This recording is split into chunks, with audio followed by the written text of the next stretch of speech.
আমরা বলেছি সংবিধানে অন্যান্য জাতীয় ইস্যুতে গণভোট করা যাবে না এমন কোনো বিধান নাই।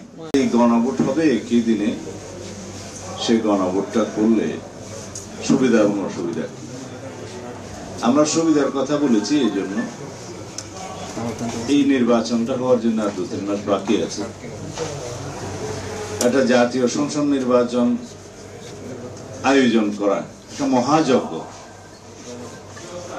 এই আয়োজন একই আয়োজন করতে হবে যদি আলাদাভাবে আর একটা গণভোটের আয়োজন আমরা করি তার আগে। কারণ একই ব্যালট বাক্স এলি, একই polling officer, presiding officer, vote centre, সমস্ত আয়োজন, সমস্ত বাজেট সবকিছু হবে, অথচ ফলাফল একই। নির্বাচনের দিনে যে গণভোটের রায়টা আসবে সেই ফলাফল যেমন একই বাইন্ডিং হবে পার্লামেন্টের উপরে, আর আগে হলো একই বাইন্ডিং। কিন্তু আমরা অ্যাভয়েড করতে পারবো নির্বাচন বিলম্বিত করার যে কোনো প্রয়াসকে, আমরা হওয়ার যে কোনো প্রয়াসকে আমরা অ্যাভয়েড করতে পারবো। এখন লক্ষ্য করছি কেউ কেউ, আমি কোন দলের নাম, এটা তো অন এয়ারে যায়, সবাই যায়,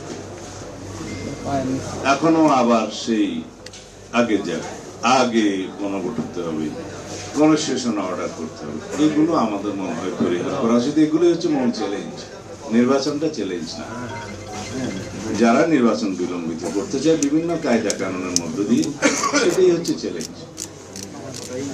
অথবা বিভিন্ন ইস্যু সৃষ্টি করে আলোচনায় এবং রাস্তায় একই ইস্যুতে আন্দোলন করে যারা একটা বিভ্রান্তি সৃষ্টি করতে চায় জাতির মধ্যে, সেগুলি হচ্ছে চ্যালেঞ্জ।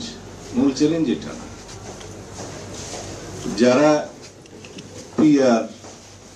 পিআর করে জনগণকে বা বাংলাদেশকে একটা অস্থিতিশীল সরকার ব্যবস্থা থেকে নিয়ে যেতে চায়, সেগুলি হচ্ছে চ্যালেঞ্জ। এটা চ্যালেঞ্জ না।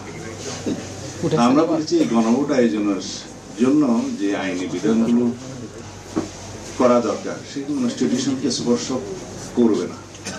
কারণ সংবিধান পরিবর্তন হলে, সংশোধন হলে, যে সমস্ত আর্টিকেলগুলো পরিবর্তন হলে গণভোটের বাধ্যবাধকতা আছে, সেগুলো নির্ধারিত আছে আর্টিকেল 142-তে।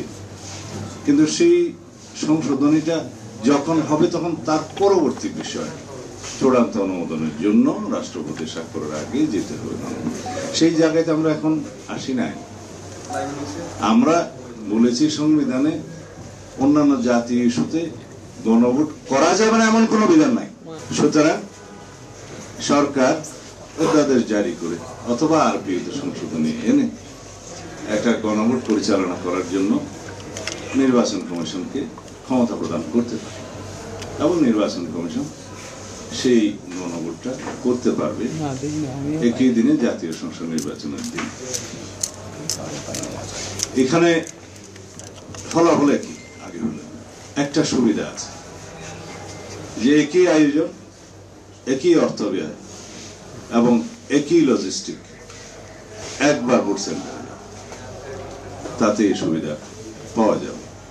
অসুবিধার মধ্যে হচ্ছে আরেকটা জাতীয় সংসদ নির্বাচনের মতো বিশাল আয়োজন করে শুধুমাত্র গণভোটের জন্য দেশকে প্রস্তুত করতে হবে, সেটা হচ্ছে অসুবিধা।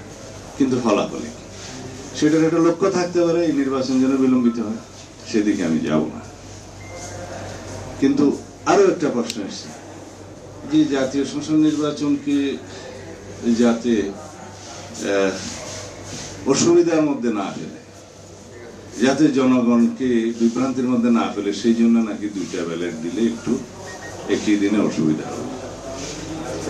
এইটা কিরকম প্রশ্ন আমি বুঝলাম না। এখনই তো আমরা 3টা ব্যালটে ভোট দিতে অভ্যস্ত। স্থানীয় সরকার নির্বাচনে চেয়ারম্যানের জন্য একটা, মহিলা মেম্বারের জন্য একটা, পুরুষ মেম্বারের জন্য একটা দিচ্ছি না?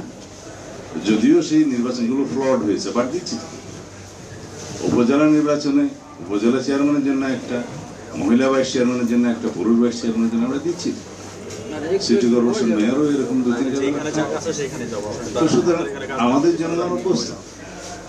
গণভোটের জন্য যে ব্যালটটা হবে, সেই ব্যালটে আমাদের সাধারণ জনগণের বোঝার জন্য নির্বাচন কমিশন প্রচারণা দিতে পারে। এই যে লাল চিহ্নের মধ্যে টিক দিলে না, গ্রিন চিহ্নের মধ্যে টিক দিলা হ্যাঁ, এরকমও হতে পারে, খুব সিম্পল করা যায়।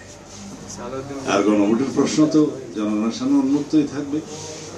এই যে জুলাই জাতীয় সনদ যেভাবে স্বাক্ষরিত হয়েছে, অঙ্গীকারাবদ্ধ হয়েছে, তার পক্ষে আছে কি নাই, হ্যাঁ অথবা না। আমরা সিম্পলের দিকে যাব, এটাই হচ্ছে আমাদের জন্য চ্যালেঞ্জ।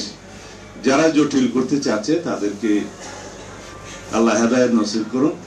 আমাদের যেন জাতীয় জীবন আমরা একটা সুন্দর, সুষ্ঠু, নিরপেক্ষ, অবাধ জাতীয় সংসদ নির্বাচনের মাধ্যমে একটি রাজনৈতিক স্থিতিশীল সরকার পেতে পারি, রাষ্ট্র পরিচালনার জন্য স্থিতিশীলতা আনতে পারি।